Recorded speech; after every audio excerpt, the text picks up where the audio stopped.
ओम शांति। सभी भाई बहनों को श्री कृष्ण जन्माष्टमी की बहुत बहुत बधाइयाँ। 7 सितंबर 2023 बाबा के महावाक्य।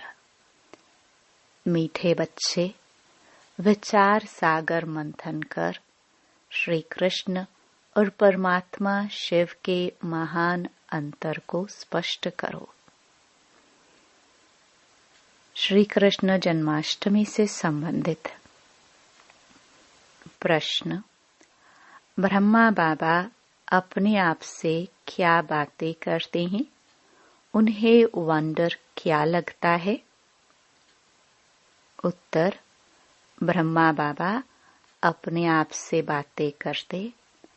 पता नहीं क्या होता जो शिव बाबा घड़ी घड़ी भूल जाता है। ऐसे तो नहीं, बाबा जब प्रवेश करते हैं तब याद रहती है, बाबा चले जाते हैं तो याद भूल जाती है। परंतु मैं तो उनका बच्चा हूँ, याद भूल क्यों जाती? क्या मेरी याद से ही बाबा आते हैं? ऐसे ऐसे बाबा अपने आप से बातें करके वंडर खाते रहते हैं। गीत। तू प्यार का सागर है। ओम शांति। शिव बाबा बैठ करके अपने सिखिलदे बच्चों को समझाते हैं कि गीता का भगवान कौन है, क्योंकि इस समय भारत में है अज्ञान अंधियारा। इसको कहा जाता है घोर अंधियारा, अज्ञान अंधियारा। फिर सोचना चाहिए ज्ञान का। परमपिता परमात्मा को ही मनुष्य मानते हैं कि वह ज्ञान का सागर है, नॉलेजफुल है। अच्छा, वह ज्ञान का सागर है, उनसे क्या मिलता है? नदियों से पानी मिलता है तो भर भर कर स्नान भी करते हैं। तुमको ज्ञान सागर से क्या मिलता है? एक बूंद। बाप आकर बच्चों को समझाते हैं, मैं ज्ञान का सागर हूँ, तुमको बूंद देता हूँ। कौन सी बूंद? सिर्फ कहता हूँ, मैं तुम्हारा बाप हूँ, तुम मुझे याद करो। समझो कि हम अपने शांति धाम सुख धाम जाते हैं। ज्ञान सागर 1 सेकंड में जीवन मुक्ति वैकुंठ में भेज देते हैं। घर बैठे भी दिव्य दृष्टि दे देते हैं। मनुष्य तो 1-2 को सामने दृष्टि देते हैं।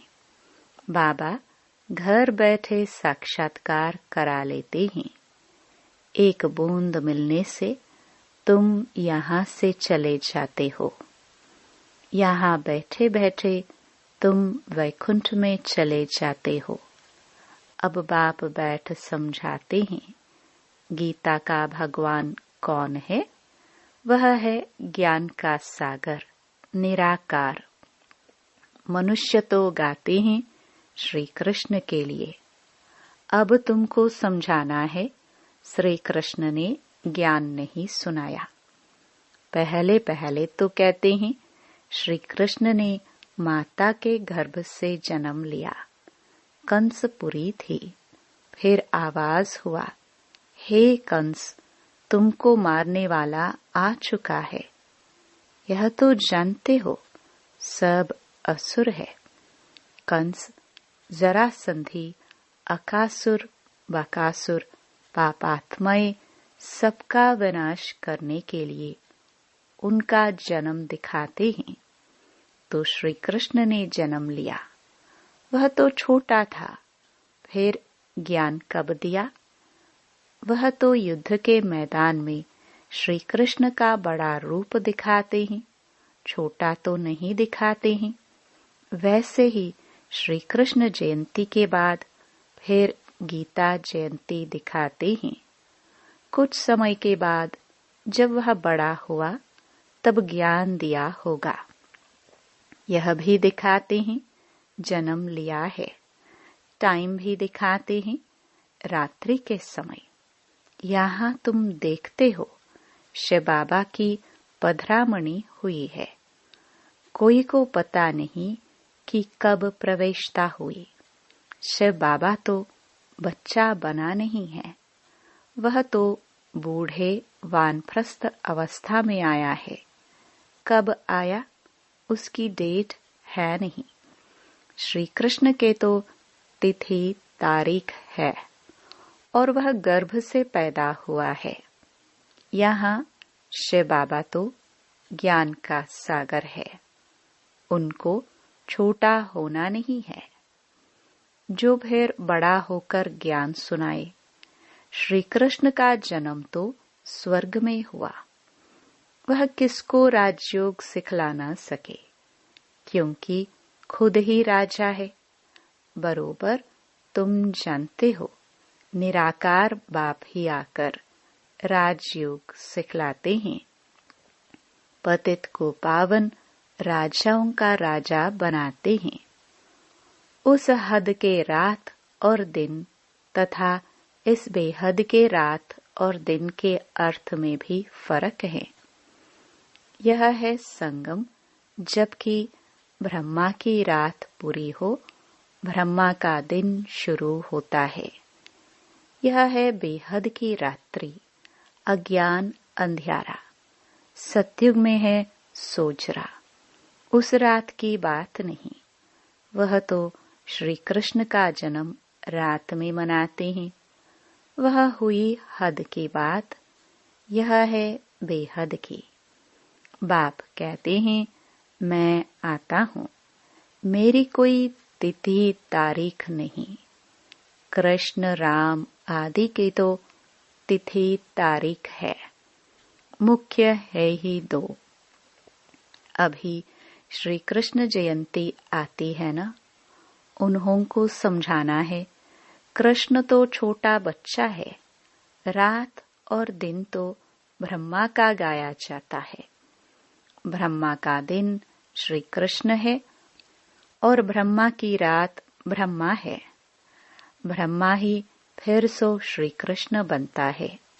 वह तो समझते ही कृष्ण भगवान है, वह हजीरा हजूर है। तो इस पर भी समझाना है। तुम्हारी है शिव जयंती व शिवरात्रि कहो। शिव जयंती कहना ठीक है, यह भी समझाना होता है। वह गर्भ में तो आते नहीं हैं, साधारण तन में आते हैं। श्री कृष्ण की तो 8 पीढ़ी चलती हैं। छोटेपन में उनको मोहन अथवा कृष्ण कहते हैं। वैसे प्रिंस ऑफ वेल्स है, वैसे पहले पहले गद्दी इंद्रप्रस्थ की प्रिंस ऑफ इंद्रप्रस्थ। फिर वह प्रिंस से किंग होगा। कृष्ण अक्षर नहीं, महाराजा नाम ही गाया जाता है। श्री लक्ष्मी नारायण को महाराजा महारानी कहते हैं। किंग अक्षर अंग्रेजों का है, असुल नाम महाराजा महारानी है। ऐसे नहीं कि नारायण ने ज्ञान दिया था। स्वयंवर बाद श्री कृष्ण फिर श्री नारायण बनते हैं। अब इस ज्ञान सागर शिव का नाम तो बदलता नहीं, एक ही नाम है। उनका वह रथ तो बड़ा है, आने से ही ज्ञान सुनाना शुरू कर दिया है। यह ब्रह्मा तो कुछ नहीं जानते थे, समझ में आता है इनमें आया हुआ है। जो साक्षात्कार कराते हैं, नॉलेज दे रहे हैं। यह साक्षात्कार का राज अथवा यह नॉलेज शुरू से पहले समझ में नहीं आती थी। बाबा अपना अनुभव बतलाते हैं। शुरू में बनारस गए तो दीवारों पर गोले आदि निकालते रहते थे। समझ में कुछ नहीं आता था यह क्या है, क्योंकि यह तो जैसे बेबी बन गए, नया जन्म लिया ना। कहते हैं ना बाबा, हम 8-10 मास का आपका बच्चा हूँ, तो मैं भी बच्चा हो गया। तो पहले कुछ समझ में नहीं आता था, वह ज्ञान की बातें ही और थी। अगड़म बगड़म क्या क्या बैठ निकालते थे। अभी तो सीखते सीखते कितने वर्ष हो गए हैं। अभी बाप की बातें समझ में आती हैं। बच्चों को कृष्ण जयंती पर समझाना है। चित्र तो बरोबर हैं। झाड़ में ब्रह्मा का चित्र भी है। मक्खन तो यह हप कर लेते हैं। विश्व के मालिक बने का माखन है।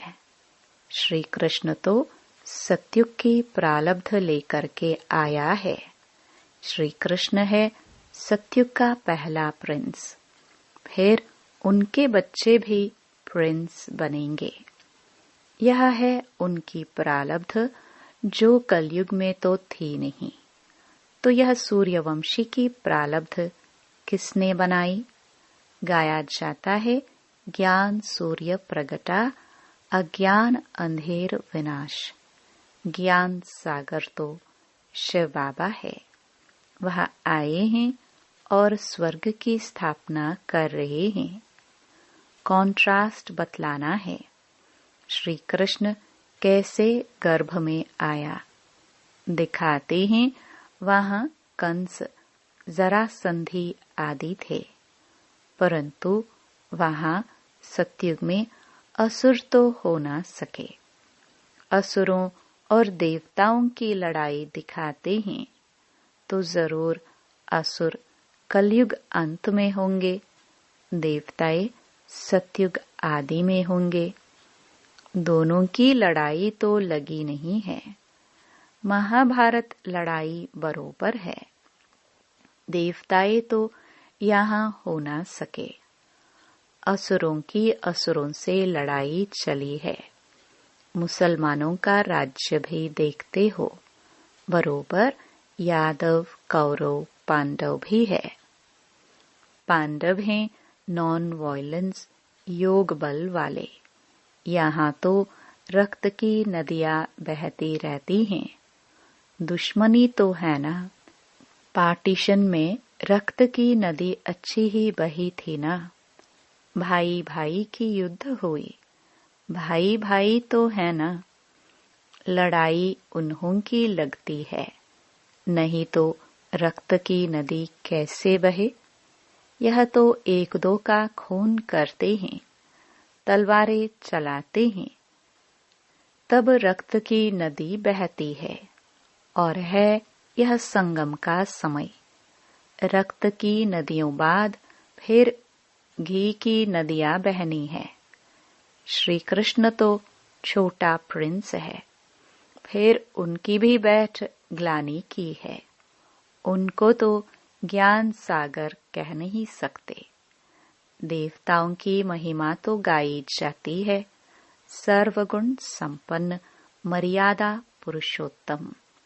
यह महिमा बच्चे की नहीं हो सकती। महिमा हमेशा राजा रानी की चलती है। वह फिर लक्ष्मी नारायण को सतयुग में और कृष्ण को द्वापर में ले गए हैं। कितनी बड़ी भूल करती है। लक्ष्मी नारायण की छोटेपन की कहानी भी कोई बता नहीं सकते। राम सीता की भी कुछ न कुछ बतलाते हैं। कृष्ण की भी उल्टी सुल्टी बात बतलाते हैं। कुछ तो सुल्टी कहानी भी बताओ।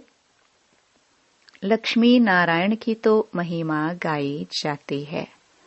सर्वगुण संपन्न, 16 कला संपन्न, संपूर्ण निर्विकारी, मर्यादा पुरुषोत्तम, अहिंसा परमो धर्म।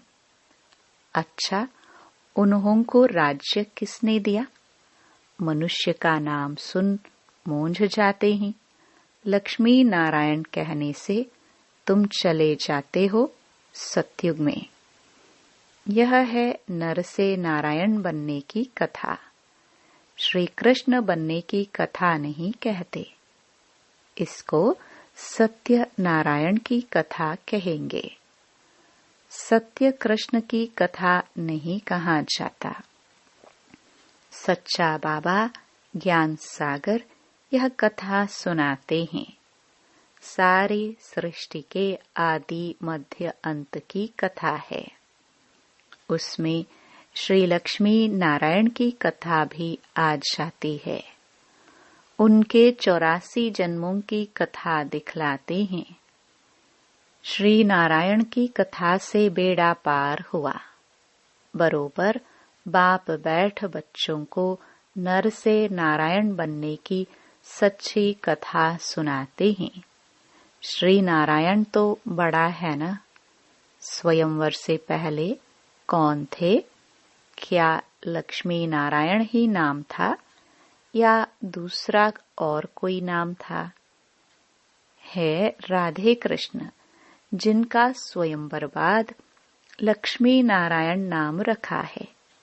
बाबा ऐसे निबंध देते हैं, फिर तुमको विचार सागर मंथन करना चाहिए। पहले नंबर की भूल है यह।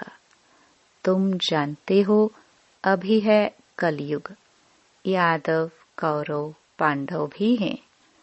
कलयुग का समय भी है। कलयुग के बाद जरूर सतयुग होगा। बाप कहते हैं मैं गाइड बन आया हूँ। रावण के चंबे से छुड़ाए वापस ले जाने। आत्माओं को ही ले जाऊंगा। गाया जाता है आत्मा परमात्मा अलग रहे बहुकाल। ऐसे नहीं कि श्री कृष्ण अलग रहे बहुकाल। महिमा ही उस निराकार की है। सुंदर मेला कर दिया जब वह सतगुरु मिला दलाल। यहाँ तो सब गुरु ही है। गाया हुआ है सतगुरु मिला दलाल। सत परमपिता परमात्मा दलाल के रूप में मिलते हैं।